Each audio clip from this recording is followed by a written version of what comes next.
Welcome to Eugene Cannabis TV. You got DanK all by his lonesome. Jeremy can't make it this evening, so I'm taking it on alone. Got some interesting articles to cover here, so bear with me and let's get through this because I think you'll find it interesting. In the end, we're still working on Measure 91 and the ramifications of the legalization that happened in 3 states at the last election, as most everybody knows by now.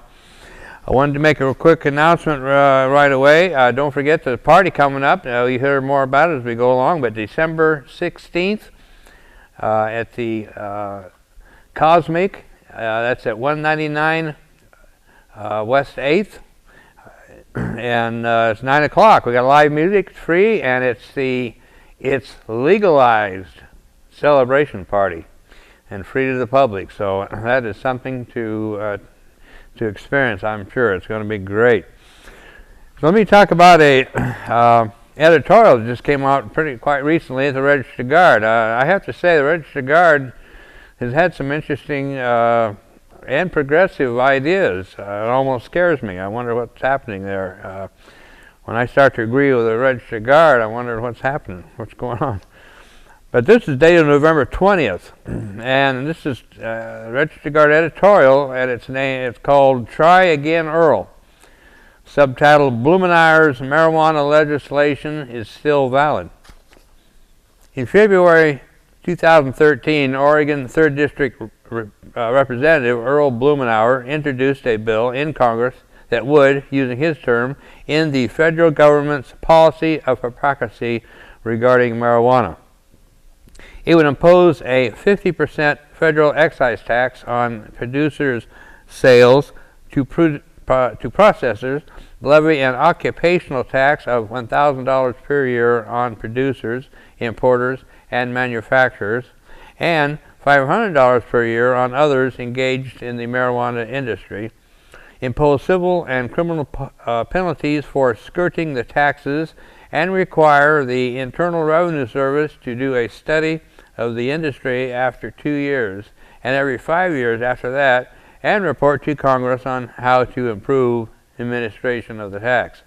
The kicker: the law would apply only in states that have approved marijuana or medical or recreational use, and states would remain free to make marijuana legal, to keep it legal as it still is under federal law.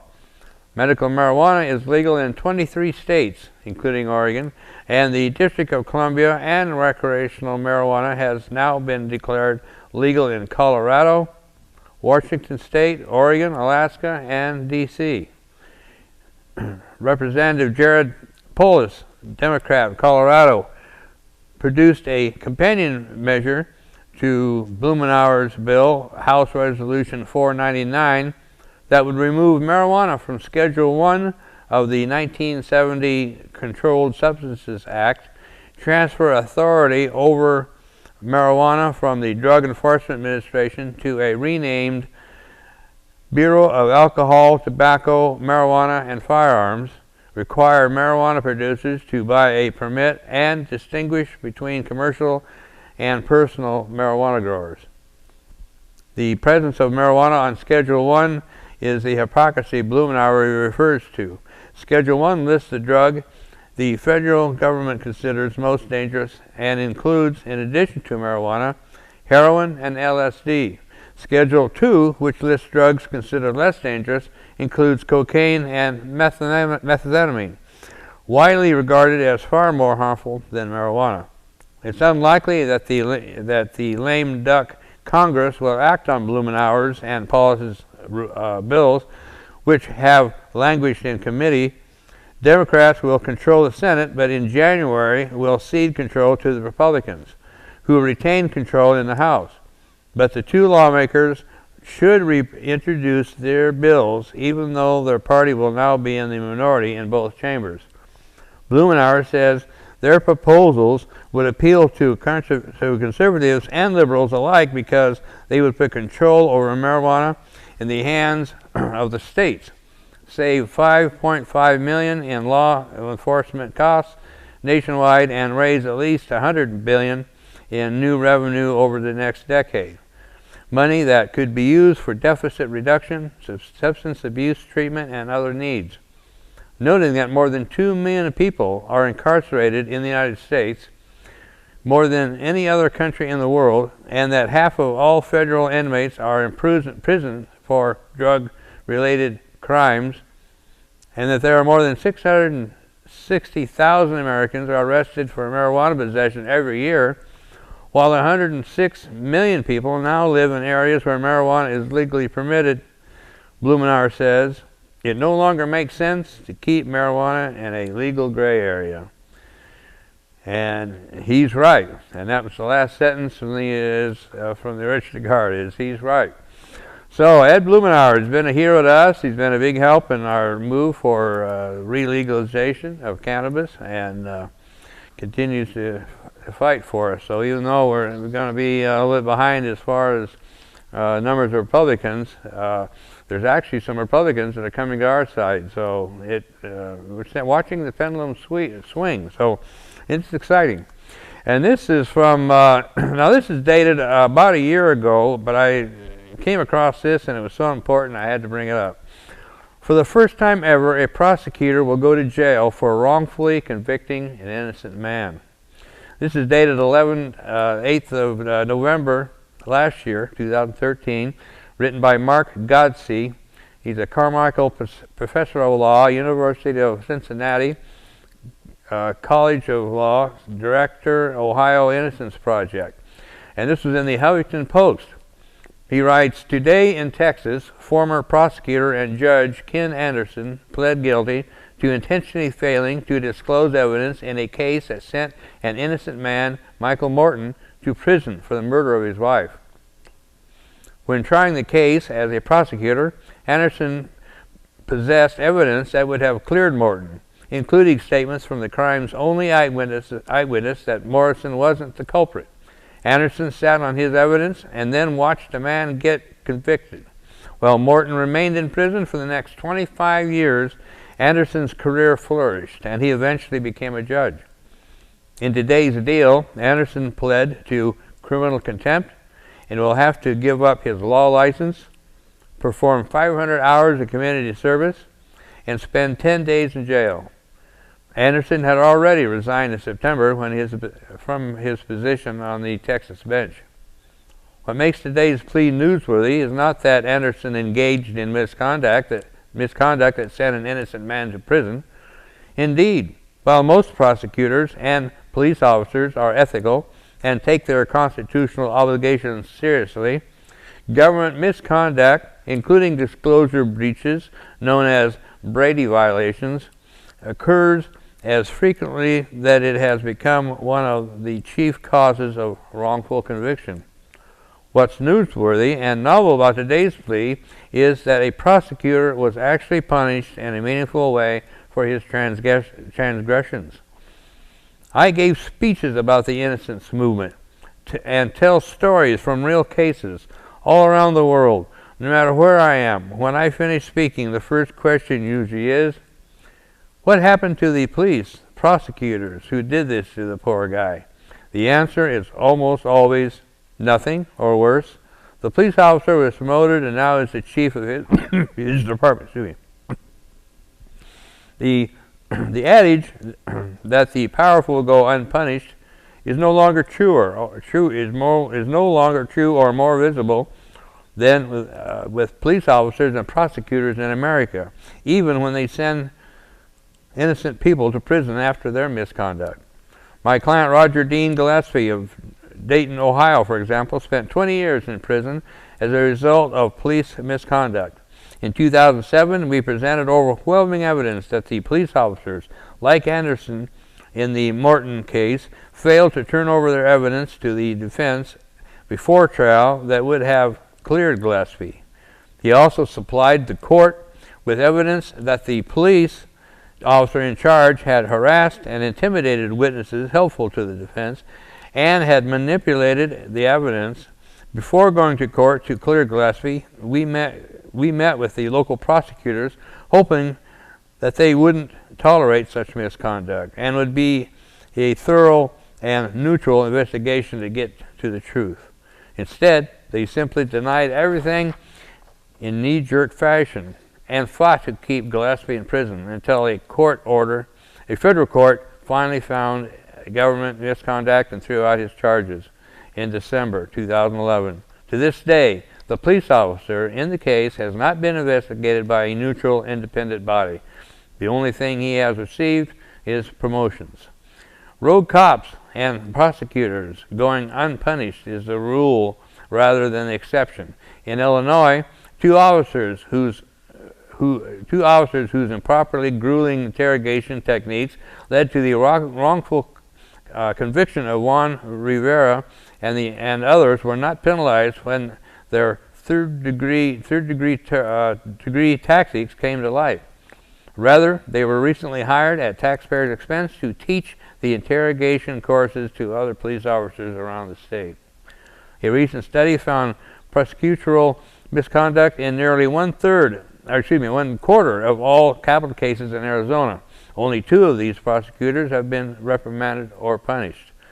This led to the Arizona Republic to conclude there seldom are consequences for prosecutors, regardless of whether the miscarriage of justice occurred because of ineptness or misconduct. In fact, they are often congratulated. Often, studies and articles with similar troubling results can be found here, and here. Unfortunately, there is something very simple that judges across the country can do to eradicate this problem. All judges, state and federal, should issue the standing ethical rule order proposed by the Honorable Nancy Gertner and Innocence Project co-founder Barry Scheck. The proposed order requires prosecutors to disclose pre-trial all evidence that tends to negate the guilt of the accused or mitigates the offense. Details regarding the proposed ethical rule order, including all the justifications supporting it, can be found in this article by Barry Scheck. The reason such standing ethical rule orders are important is that they allow prosecutors like Ken Anderson to be held in criminal contempt if they are later found to be engaged in misconduct. Anderson could be punished today only because such an order had been issued in the Morton case. Today's conviction of Ken Anderson stands out as an extreme aberration to a society where police and prosecutorial misconduct goes largely unpunished. But it is a step in the right direction. Hopefully today's result will deter rogue cops and prosecutors in the future from engaging in similar misconduct. This will only happen if judges across the country do what the judges did more than 25 years ago in the Morton case. Issue an order requiring that proper disclosure to the defense or risk criminal contempt charges. So that's what we need, is more justice, and it's out there. It's a little hard to find. Sometimes it takes a little more money than you got to get justice, but unfortunately that seems to be our system. So we're going to wrap up the first half, and I'll be right back with another interesting item. So stay tuned. We'll be right back.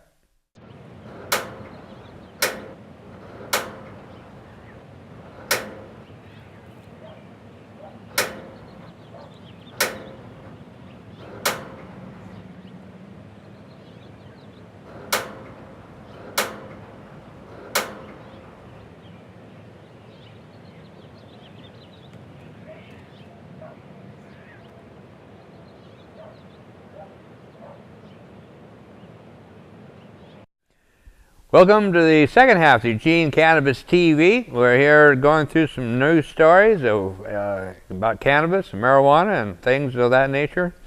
We just passed the Measure 91 legalization initiative, and we had an article that came out in the Statesman journal. And then we have a rebut by our friend Radical Russ. So I think this is I think you're going to find this real interesting, so bear with me. This is from the Statesman Journal, dated November 19th this year, written by Anna Staver, titled, "Lawmakers Take the First Look at Implementing Marijuana Law." By the end of a legislative session with the Oregon Liquor Control Commission on Wednesday, one thing was clear to the lawmakers involved. There's a lot of work to be done before recreational marijuana sales start in January 2016. The seed has been planted, Representative Margaret Doherty, the Democrat Tigert, said. Oregon voters approved the state and consumption of recreational marijuana 56% to 44% this November. But the ballot initiative's 36 pages left a lot of the regulatory details up to the OLCC to figure out by January 2016. That's left some of the state's lawmakers wondering whether they should step in during the 2015 legislative session to modify the law or create additional statutory requirements. Can we do away with the medical marijuana program if we are going to legalize marijuana? Senator Fred Gidron, Republican Statesman, asked Jesse Sweet, a policy analyst with the OLCC. Measure 91 states that it makes no changes to the Oregon Medical Marijuana Act, but nothing prohibits the legislature from making changes. Gyrod doesn't see why the state would need to spend the money on two separate regulatory systems with two sets of personnel. He thinks recreational stores could sell medical marijuana strains. He'd also like to lower the amount of marijuana a household can possess. Measure 91 set the limit at 8 ounces, which is about 224 joints. And Gidron wants to make sure that giving someone a marijuana-infused product like a cookie or brownie without their knowledge is a criminal offense. I like brownies. I like cookies, Gyrod said.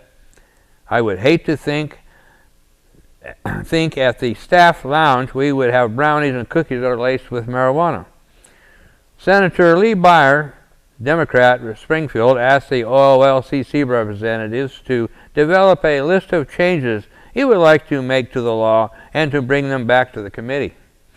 Keep in mind, this is a statute, and statutes can be changed, Breyer told the Latvians gathered to watch the hearing. He took November's vote in favor of marijuana to mean that Oregonians support recreational usage, but not that they support the specific details of Measure 91. His assumption is that most voters, quote, didn't pay a heck of a lot of attention, unquote, to read all of the fine print in the proposal. One area that interested all the lawmakers on the Joint Interim Task Force was that Measure 91 sets no legal limit for driving under the influence. Instead, it asked OLCC with figuring that one out. The trouble with pot is that unlike alcohol, a person can test positive for THC, the psychoactive composite in marijuana, days after he or she got high. Washington and Colorado set their DUI limits at 9 nanograms of THC per millimeter of blood. The farmers of Measure 91 didn't include that standard because the specific community is divided over whether there's an accurate assessment of a person's impairment, Sweet said. Critics argue that the 5 nanogram level means most medical marijuana patients would fail a sobriety test. OLCC plans to work with the Oregon State Police and Department of Justice to come up with an impaired driving level for Oregon. The committee plans to meet again in November. So stay tuned, folks. We'll see what they're going to have next. But I could comment on this, but I won't yet. Let's go ahead and because I'll tell you, Radical Russ will have a great assessment of this. So in response to the article I just read, lawmakers take first look at implementing marijuana law.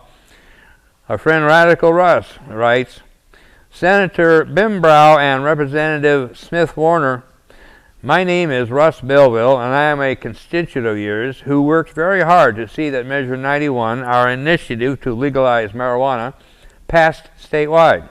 Now, I am very troubled by reports that the legislature is being lobbied by the League of Oregon Cities and others to subvert the will of the voters by making changes to Measure 91 that are completely inconsistent with Measure 91. In particular, Senator Lee Byer is quoted in the Statesman journal saying that November's vote in favor of marijuana meant Oregonians support recreational use, but not that they support the specific details of Measure 91. His assumption is that most voters, quote, don't pay a heck of a lot of attention, unquote, to or read all the fine print in the proposal. I assure you, the fine print in the proposal is exactly what Oregonians supported, for it is within the fine print that Oregon learned the lessons from the process of legalization taking place in Washington and Colorado. At least 70 Oregon cities passed local taxes on marijuana prior to Measure 91's passage. As you know, Measure 91 vests sole taxation authority over marijuana to the state and repeals and supersedes all previously passed local taxes. This is how we tax alcohol in Oregon. Yet cities believe they should be able to tack on an extra tax for alleged costs of regulation. They are already covered by Measure 91 and are never qualified by the cities. The low $35 per ounce state taxation is a lesson learned from the high taxation of multiple levels of production, processing, and retail, and among multiple city, county, and state jurisdictions. In Washington and Colorado, the price of black market and medical marijuana is far lower than the overtaxed recreational marijuana, leading to pot dealers in the parking lots of legal pot shops undercutting the legal sellers. That's exactly what we don't want at our Oregon pot shops.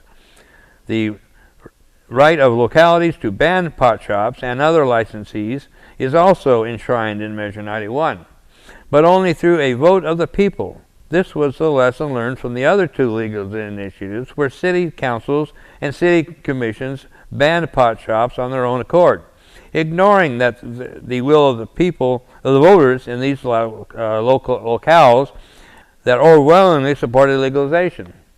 Such ban also undercut the point of legalization by leaving the illegal pot dealers and medical marijuana dispensaries as the only source of marijuana that all Oregon adults can legally possess and use.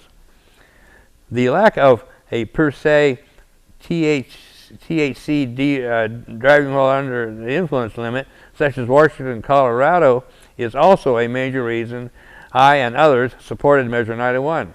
It's not that we don't want police stopping impaired drivers, regardless of the reason for that impairment. It's that there is no reliable testing for marijuana impairment through saliva, urine, or blood screening that is scientifically valid.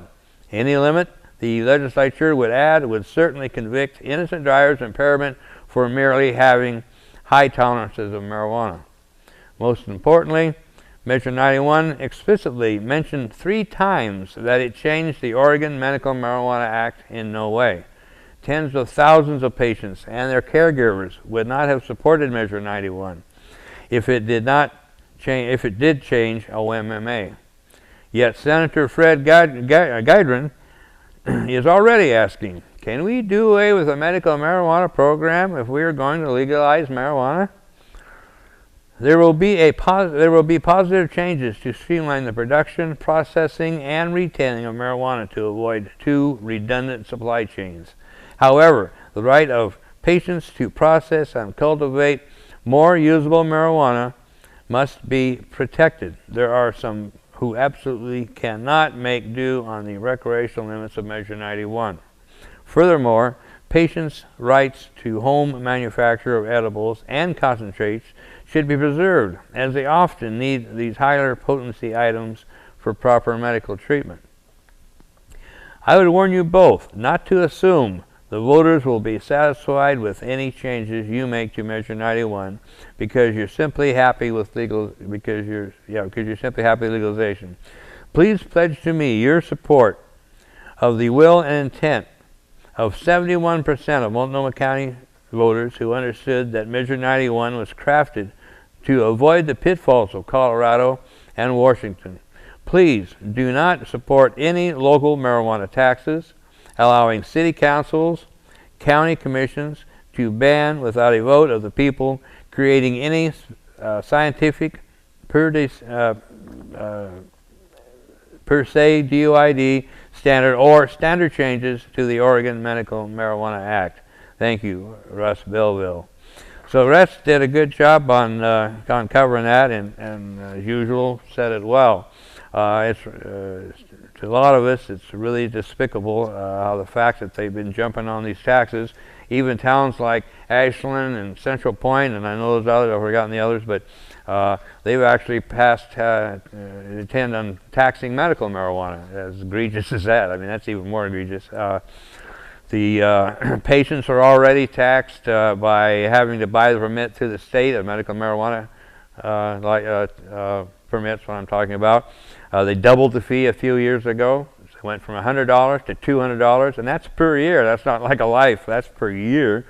And just because Oregon said they needed more money, so they decided that that was a good place to tap them. And without a warning, they come down on it, and that was a large majority of the legislature. So the same people pretty much are back in Salem again, and they're at it again, and I guarantee you they're coming after the legalization bill, as well as coming after the Oregon medical marijuana program. So we have to be ready. We have clueless legislatures like this Lee Byers talking about, well, he's telling you what people thought. Well, they want recreational, but they didn't really pay attention to details.